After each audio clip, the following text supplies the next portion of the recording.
What's up, everyone? Today we're going to go over something that is really bothering me about the Mini Cooper. Now, I really want to make this thing perfect for my wife. I think this is going to be her absolute favorite car in the world.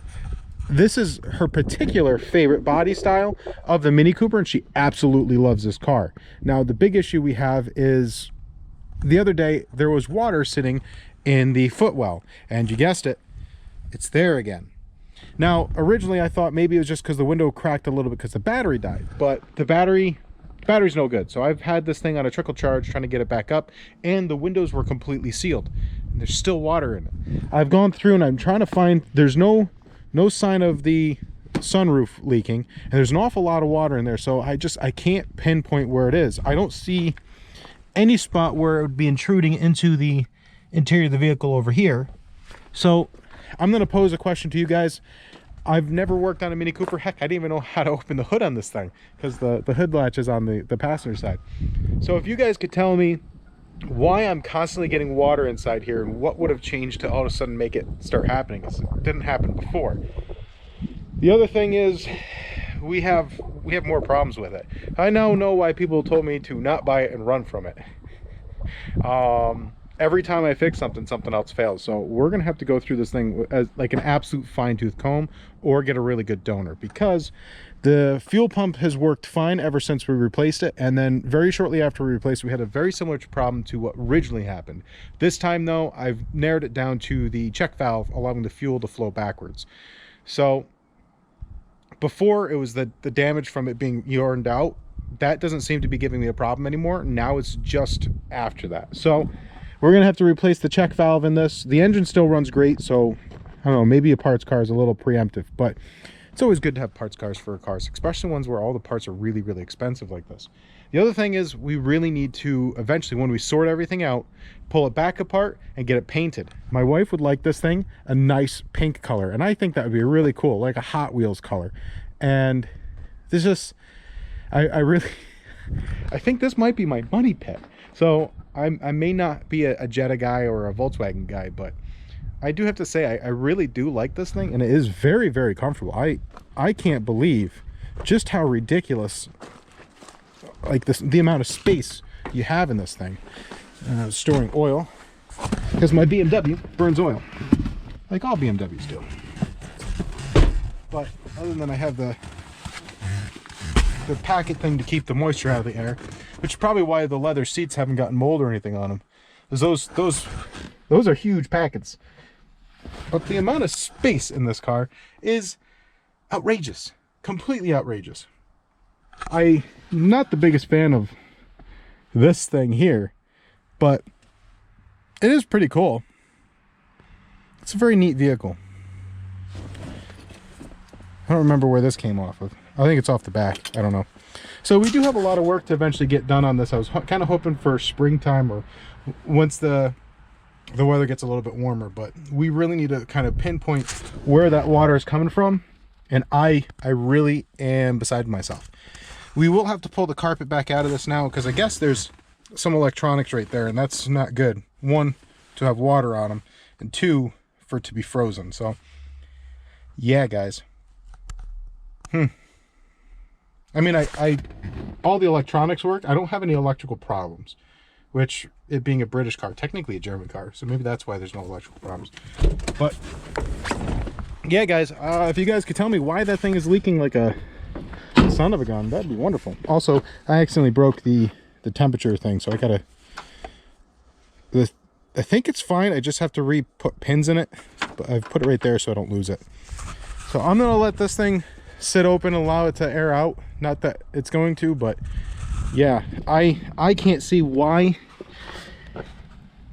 if anything, and how it would get in here. So if you guys could tell me,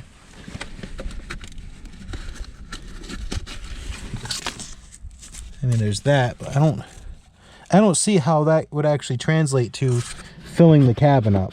So if you could, in the comment section down below, if you're familiar with the first generation, this is an 05 Mini Cooper, you know, kind of let me know where I should be looking. I can't seem to find where it's leaking from. The window is completely sealed up, and I don't see, the weather stripping is good. I don't see any damage to the weather stripping. I can't find out why it's leaking water. Also, we need a windshield. So that's all I have for you guys today. I just wanted to kind of give you an update. I spent most of the day yesterday trying to find where water would be intruting into the cabin, but I can't find it. I mean, the back door is fine. I don't see where it would be transferring from the back to the front. Killing me. So what do you guys think? Trying to find a really cool, because I'm not a pink person. Actually, I'm kind of colorblind too, so I'm really not the person to ask. If you could, in the comment section down below, tell me why it's leaking there. I'd be very much appreciated. I know I have to look at the electronics. I guess there might be some underneath the carpet there. And also, yeah. Oh yeah, that's the other thing. What would be a really awesome pink color on this? I'm not a pink person, so I don't know, but I'm sure somebody here might be a little bit more up to date on modern PPG colors. And a nice metallic, very vivid, very colorful pink, if that makes any sense. I don't know. So if you could give me a color code for me to kind of start looking at it, that'd be fantastic. So I'm going to get back to the Buick and start tearing off all the components we started mocking up on the engine, so we can start cleaning up the frame. We're going to have a lot of time to work on it in the coming weeks. So let's go ahead, leave this as it sits, take the battery pack off of it. We will have to buy a new battery. I spent the past week with the my battery reconditioner on it, and it just kept saying reconditioning, so I'm assuming it's a bad battery at this point. So yeah, we need another battery too. But other than that, when it runs, I can get it running within about, actually I'll show you what it's doing. I've kind of narrowed it down to just being the fuel check valve, but I mean, I haven't started it in probably close to a week, so it's doing almost the exact same thing as initially. So it's definitely starving from fuel. Okay, and I think one more time we'll make it work.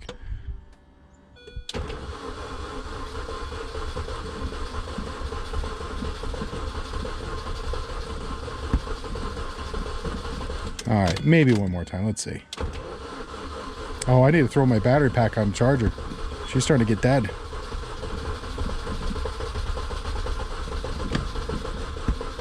Oh, that's gonna make a liar out of me. Nope, my battery pack's died. That would be why. That would be why. All right, I'll throw my battery pack on charger and we'll come back to it. Ooh, almost dropped you guys. So that's what's up with the Mini Cooper. I've been trying to fight with it the past day. It's probably why the battery charger's dead, because it's just been sitting on here while I've been messing with electronics to make sure that they were still good. So okay guys, this time around we have where is it? Engine start. There we go. So this time around we have the battery pack set up to it and my jumper, because the battery's totally shot in this, but maybe it's just had a low battery, I don't know. So first thing we'll do is let her prime the fuel pump a few times. You can actually hear it. That's one cool thing about this. Its fuel pump is right next to you, so you can actually hear it. I also think it might have old gas in it at this point, so we might need to flush the fuel out of it and put fresh fuel in. Oh, I let off of it. I shouldn't have let off of it. Let the fuel fill up. Alright, that's really not that bad, guys.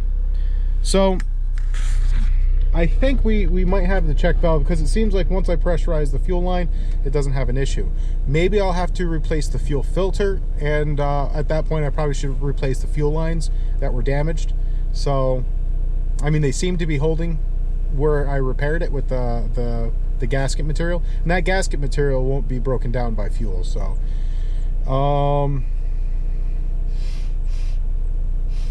kind of smells like bad gas too. So I think what we're gonna have to do is replace the fuel filter, the fuel check valve. I think that's on the same spot.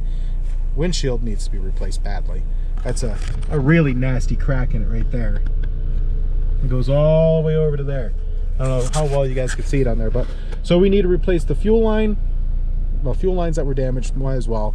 The fuel filter housing, I think that's all one set. It's pretty expensive. What else? Oh, we have to get the air conditioner refilled up, which that shouldn't be a big deal. And we need paint on it. So I actually think we're pretty close to getting it inspected by New York. And one of the things is it needs a new windshield, but eventually it'd be really cool to convert it over to an S car, or maybe just leave it as it is, get it painted and let her drive it, whatever, you know, and then get another one. And then I have some pretty cool ideas. I want to make one of these into a Hot Wheel. So what I've pretty much come down to is I know you can fit, oops, a bigger engine in here if you you're all right with being a little bit happy with fabricating your own stuff. But it'd be really cool to see if we can't fit like a transversely mounted LS from like an Impala or something along those lines.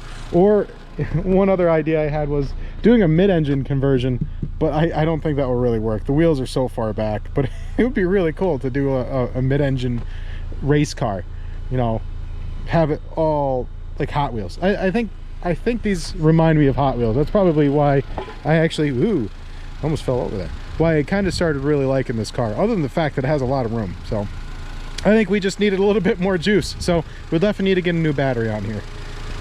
So headlights, they're a must. These things are totally burnt out. And so we need new headlights. I would like to get a new hood because this one actually started to rust. Oh, maybe we could just, I don't know. I don't know how expensive one of these hoods are. It'd be really cool to get one that's a little bit lighter too, because this feels like it's actually a fairly heavy hood for what it is. Seeing how it does cover a good portion of the whole front of this car. So I would like to get a really lightweight hood for it and paint it. New headlights. We have to figure out why it's leaking. That's a big thing, because eventually I would like to have a garage and we could store it in a garage, but you still need to figure out why it's leaking. So I've been all through this area. I can't see why it would be leaking, but I have faith that you guys might be able to tell me. But anyways, we got it running today, and I actually was really concerned there for a minute. Anyways, we need a new battery. I'll let you guys go. We'll be back on the Buick very, very shortly, and I'll have a lot of time this week so I can start kind of organizing what I have, including getting the skins in a nice safe spot. I don't know what we're going to do with the rest of it. I'm trying to kind of hold on to it for the time being until everything's all said and done. Once everything's all said and done, we'll see if anyone needs any parts, or we're just going to scrap the rest of it. So, and then I got to figure out what I'm going to do with this thing. That's going to be after the Buick. And she is a right mess right now. I do need to get a donor car. I would like to get it off the grass too, but she has only rust she has, like I said before, is right there. So anyways, I'll let you guys go. You hear the chickens, it's they want to be running free, but I don't let them run free this time of year. So anyways, have yourselves a wonderful night, and until the next time, keep your shiny side up.